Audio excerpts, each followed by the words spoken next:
Nous allions acheter les parties de corps de personnes décédées qui ont été enterrées. Comment quelqu'un peut-il mourir en ma présence? Au nom de Jésus, réveille-toi.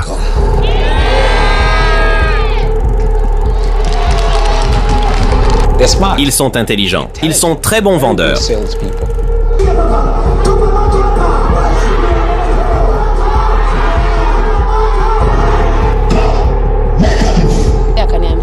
Il m'a dit d'aller à son église. J'invite la doublure de Dieu à apparaître ici. Ta bouche? Montre-moi. Sa bouche est tordue. Au nom de Jésus, touche. L'Esprit de Dieu me conduit dans la spiritualité.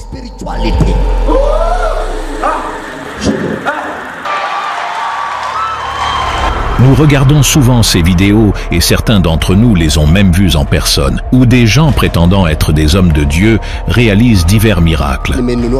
J'ai acheté 3 voitures et ouvert 3 entreprises.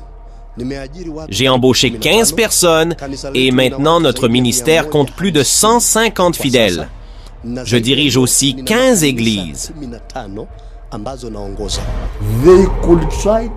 Ils faisaient de leur mieux, et avant 1 ou 2 ou 3 jours, rassemblaient cette somme d'argent. Et c'est ainsi que nous volions cet argent, ou des âmes, ou des richesses, ou même des parcelles de terrain.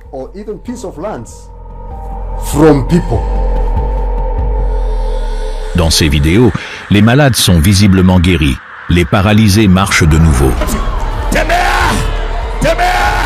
Et les aveugles peuvent voir après de nombreuses années de cécité. Ces choses sont-elles vraies? Croiriez-vous si vous voyez des preuves que la plupart de ces miracles sont faux? Ta bouche? Montre-moi. Sa bouche est tordue. Dimanche dernier, je suis venue ici avec une bouche tordue. Il m'a dit d'aller à son église et de mentir que ma bouche était tordue pour qu'il puisse me payer. Je ne suis pas ici pour détruire ou juger toute croyance. Mais voici la vérité issue d'une conversation que j'ai eue avec quelqu'un qui a pratiqué de faux miracles et proféré de fausses prophéties pendant des années. J'étais un ancien faux prophète, et dans cette fausse prophétie que je faisais, cela impliquait beaucoup de rituels et beaucoup de cultes.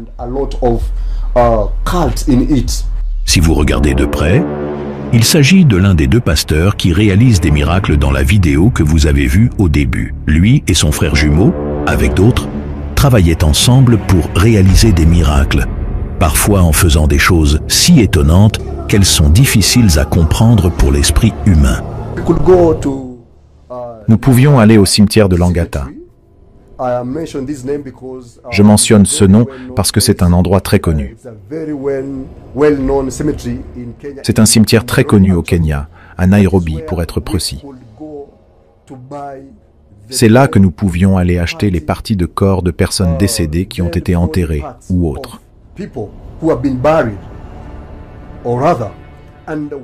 Et nous pouvions prendre des parties de ces corps, par exemple une tête ou un crâne. Vous avez bien entendu, ils utilisaient les corps de personnes décédées pour réaliser de faux miracles et employaient d'autres tactiques pour prophétiser des mensonges aux gens. Comment ont-ils pu commettre de telles horreurs? Qu'est-ce qui rend tout cela faux? Et comment a-t-il réussi à échapper à quelque chose d'aussi difficile à éviter? Lui et son frère jumeau sont bien connus pour leurs émissions de radio sur de nombreuses stations au Kenya et pour leurs nombreuses vidéos YouTube où ils prêchaient et réalisaient des miracles. C'est ici, dans son pays d'origine, le Kenya, que je l'ai rencontré et qu'il m'a partagé toute la vérité. Je suis Moses Kimoto Nuthu et je suis pasteur principal de l'église appelée Revival in the Nations Movement au Kenya, à Nairobi et à Mombasa. Mais en ce moment, nous ne fonctionnons pas comme d'habitude en tant que service religieux à cause de certaines questions de sécurité ou d'insécurité que j'ai vécues ou que j'ai vécues ces dernières années.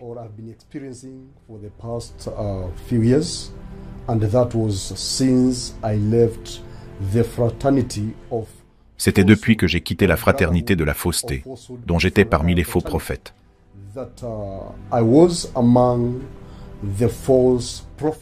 Depuis que j'ai quitté la fausseté, cela fait plus de 5 ans maintenant, que je vais partager une partie de cela dans notre programme d'aujourd'hui.